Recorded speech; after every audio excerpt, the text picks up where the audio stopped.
পাপা পাপা আমাকে পয়সা দাও না। আরে আমার ছেলের টাকা চাই। আচ্ছা ঠিক আছে বেটা, এই নে 50 টাকা, যা গিয়ে খাবার খেয়ে আয়। আরে তুই এখানে কি করছিস? তোকে আমি টাকা দিতে পারবো না, চল যা এখান থেকে। আরে ভাই তুই কি পাগল হয়ে গিয়েছিস নাকি? ছেলে আর মেয়ের মধ্যে পার্থক্য করছিস? আরে ভাই তুই তোর কাজ কর না, ছাগলদের ভালো করে পাতা খাওয়া। বাবা আমি তোমার মোবাইলটা চালাতে চাই। হ্যাঁ এই নে মোবাইল চালা।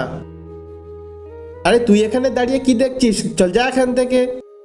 এ নাও বাবা শিশি। আরে এটা কি? এটা তো বিষের বোতল। এটা আমাকে খাওয়াতে নিয়ে এসেছিস নাকি? না বাবা আমি তোমাকে খাওয়াবো না, তুমি তোমার হাত দিয়ে আমাকে খাইয়ে দাও। এসব বলছিস কেন? পাগল হয়েছিস নাকি? না বাবা আমি তো তোমার কাছে বোঝা হয়ে গিয়েছি, তাই এই বিষটা আমাকে খাইয়ে দিয়ে আমাকে মেরে দাও, তারপরে আমার জন্য আর তোমার আর কোনো সমস্যা থাকবে না। কারণ আমি চাই না আমার জন্য আমার বাবার অনেক সমস্যা হোক বাবা, তাই আমি তোমার জন্য হাসতে হাসতে মরে যেতে রাজি আছি।